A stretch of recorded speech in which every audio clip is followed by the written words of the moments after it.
Shri V R Anoop, ഇപ്പോൾ P K Kunhananthan മരിക്കുവോളം 2014 ശിക്ഷ വിധിച്ച് 2020 അദ്ദേഹം മരിക്കുവോളം അനാഥനൊന്നുമായിരുന്നില്ല.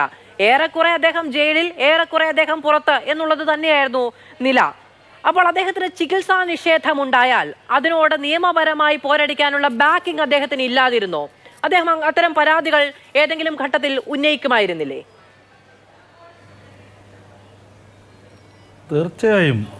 ശ്രീമതി കെ രമ ചോദിച്ചു, കുഞ്ഞനന്തനെ പോലെ CPM ഇത്രമേൽ വേണ്ടപ്പെട്ട എന്ന് പറയുന്ന ഒരാൾക്ക് ചികിത്സ നിഷേധിക്കപ്പെട്ടാൽ അതിനെ നിയമപരമായോ രാഷ്ട്രീയമായൊക്കെ നേരിടാനുള്ള പ്രാപ്തിയുള്ള പാർട്ടിയാണ് CPM. അത് ഉന്നയിക്കപ്പെട്ടിട്ടില്ല. പിന്നെ ഇവിടെ അദ്ദേഹത്തിൻ്റെ മകൾ പറഞ്ഞ കാര്യം, കുഞ്ഞനന്തൻ എന്ന് പറയുന്ന വ്യക്തി അദ്ദേഹത്തിൻ്റെ മരണാനന്തരവും നമ്മുടെ മുന്നിലൊരു കുറ്റവാളിയായി നിൽക്കുകയാണ്.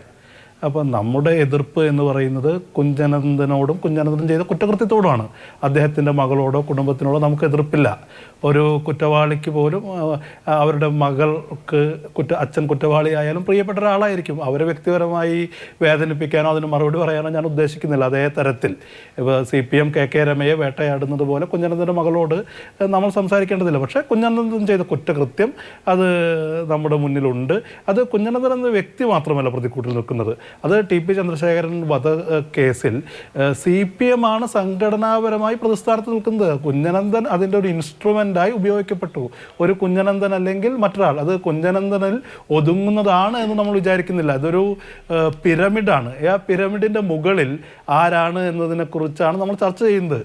അത് പിണറായി വിജയൻ എന്ന് പറയുന്ന CPMൻ്റെ അന്നത്തെ സംസ്ഥാന സെക്രട്ടറി, അദ്ദേഹം നടത്തിയ പ്രസംഗം നമ്മുടെ മുന്നിലുണ്ട്. ഇതിലും എത്രയോ ചെറിയ കാര്യങ്ങൾക്കാണ് പിണറായിയുടെ അതേ സർക്കാർ പോലീസ് കലാപാഹനത്തിന് കേസെടുത്തിട്ടുള്ളത്. TP ചന്ദ്രശേഖരനെതിരെ പരസ്യമായി കലാപാഹനം നടത്തിയ ആളാണ് പിണറായി വിജയൻ. തലം അങ്ങ് എടുത്തു. അതിനോടൊപ്പം തന്നെ ശ്രീമതി കെ രമ പറഞ്ഞതിൽ ചില കാര്യങ്ങൾ കൂടിയുണ്ട്. ശരിയാണ്, ഒരു ദൃക്സാക്ഷി പോലും ഇല്ലാത്ത കേസായിരുന്നു. വലിയ തോതിൽ സമ്മർദ്ദമൊക്കെ ഉണ്ടായ കേസ് തന്നെയാണ്.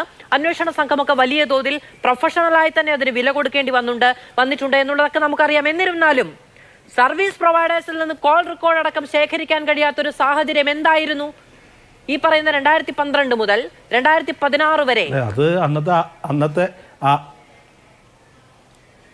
അന്നത്തെ ആഭ്യന്തരമന്ത്രിയായിരുന്ന തിരുവഞ്ചൂർ രാധാകൃഷ്ണൻ തന്നെ പറഞ്ഞില്ലേ, അദ്ദേഹത്തിൻ്റെ പരിമിതിക്കകത്ത് നിന്നുകൊണ്ട് ഇനിയും ഇക്കാര്യത്തിൽ ഒരു വിശദമായ CBI അന്വേഷണത്തിന്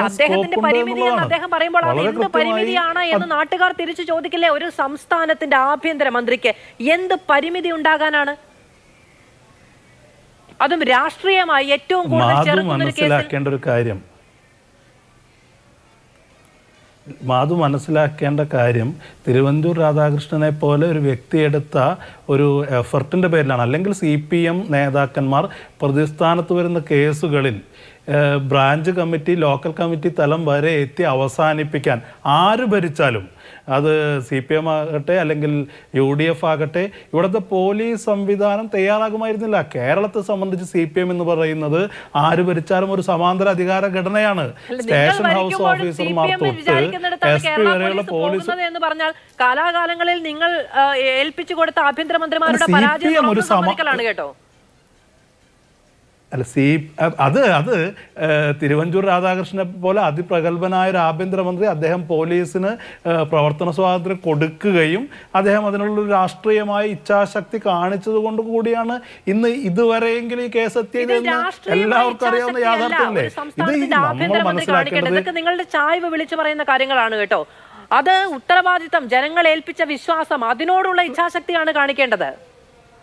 അല്ലാതെ ഞങ്ങൾ ഭരിക്കുമ്പോഴും CPM വിചാരിക്കുന്ന രീതിയിൽ പോകുന്ന ഒരു കേഡർ സംവിധാനമാണ് കേരള പോലീസ് ഒന്ന് എഴുതി തള്ളുകയാണോ വേണ്ടത്? ഞാൻ പറഞ്ഞതിനെ അങ്ങനെ ഒരർത്ഥത്തിൽ നിങ്ങൾ വായിക്കേണ്ടതില്ല. ഈ രാഷ്ട്രീയമായ ഇച്ഛാശക്തി എന്ന് പറഞ്ഞാൽ അത് കക്ഷി രാഷ്ട്രീയ ഇച്ഛാശക്തിയല്ല. ഒരു ആഭ്യന്തരമന്ത്രി പുലർത്തേണ്ട ഭരണഘടനാനുസൃതമായ ഒരു അന്വേഷണം ഈ പറയുന്ന സ്വതന്ത്രമായി പുരോഗമിക്കണം എന്നർത്ഥത്തിലുള്ള ഇച്ഛാശക്തി. പക്ഷെ മുൻകാലങ്ങളിൽ പലപ്പോഴും സംഭവിച്ചിട്ടുള്ളത് എന്താ? ഒരു കേസിനെ സംബന്ധിച്ച് കേസ് ഭരണം നടത്തുന്നത് ആരാ? ബ്യൂറോക്രസിയും കൂടിയല്ലേ, അന്വേഷണ ഉദ്യോഗസ്ഥർ കൂടിയല്ലേ. ഇവിടെ നമ്മൾ ഓരോ പ്രതികളെ ഓരോ തലത്തിൽ പിടിച്ച് കുഞ്ഞനന്തനെ പോലെ CPMൻ്റെ ഉന്നത നേതാക്കന്മാർക്ക് വളരെ പ്രിയപ്പെട്ട അടുത്ത് നിൽക്കുന്ന ആളിൽ വരെ എത്തുകയാണ്. പിരമിഡിൻ്റെ ഒരു പടി കൂടി കടന്നാൽ ഇത് എവിടേക്ക് എത്തുമെന്നുള്ളൊരു ഘട്ടത്തിൽ രാഷ്ട്രീയ കേരളം പൊതുജനങ്ങൾ ആകാംക്ഷയോട് അടക്കി പിടിച്ച നിമിഷങ്ങളാണ് നമ്മൾ ആ അന്വേഷണ സമയത്ത് കണ്ടത്. പിന്നെ നമ്മൾ ഇതിന് ചർച്ച ചെയ്യേണ്ടത് ടി.പി. ചന്ദ്രശേഖരൻ വധം എന്ന് പറയുന്നത് ഒരു പ്രത്യേകമായ, ഒരുപാട് രാഷ്ട്രീയ കൊലപാതകങ്ങൾ നടന്നിട്ടുണ്ട്, ഒരു പ്രത്യേകമായ വൈകാരികതയുടെ പേരിലുണ്ടായ ഒരു കൊലപാതകമല്ല.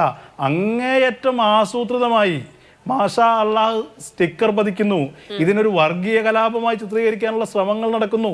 ഒരാളെ കൊല്ലണമെങ്കിൽ 51 വെട്ട് വെട്ടേണ്ടതെന്ന് നമുക്കറിയാം. പക്ഷേ 51 വെട്ട് എന്ന് പറയുന്ന വെട്ടിലൂടെ വളരെ പ്രാകൃതമായ ഒരു ഗോത്രനീതി നടപ്പിലാക്കുന്നത് പോലെ കുലം വിട്ടുപോയ ആൾക്ക് കൊടുക്കാവുന്ന ശിക്ഷ പ്രയോഗത്തിൽ എല്ലാം അന്തർലീനമാണ്.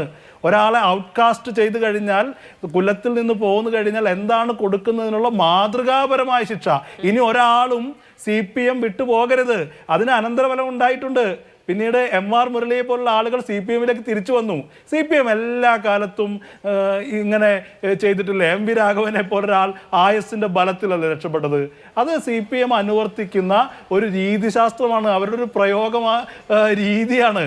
അതിനകത്ത് എന്തെങ്കിലും തരത്തിലുള്ള പുതുമയില്ല. ഞാൻ നേരത്തെ പറഞ്ഞു, സ്റ്റാലിനുമായി വിയോജിച്ച ട്രോട്സ്കിക്കുണ്ടായ അനുഭവം എന്ന് പറയുന്നത് ലോക കമ്മ്യൂണിസ്റ്റ് പാർട്ടികളിലൊക്കെ ഇത്തരം സംഭവങ്ങൾ ഉണ്ടായിട്ടുണ്ട്.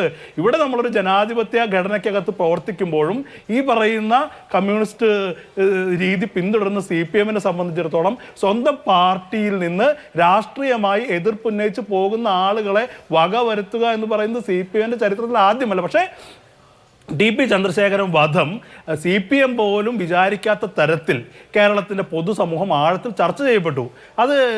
അതിന് ഒരുപാട് കാരണങ്ങളുണ്ട്. ഒന്ന്, ടി.പി. ചന്ദ്രശേഖരൻ എന്ന് പറയുന്ന ആൾക്കുണ്ടായിരുന്ന ജനകീയത, പിന്നെ KK രമയെ പോലൊരാൾ എടുത്ത നിലപാട്, അതിലെടുത്ത പോരാട്ട വീര്യം, പിന്നെ ഈ പറയുന്ന ഒരു സംസ്ഥാന പാർട്ടിയുടെ തന്നെ ഉന്നതനായ നേതാവ് കൊല്ലപ്പെടുന്നു.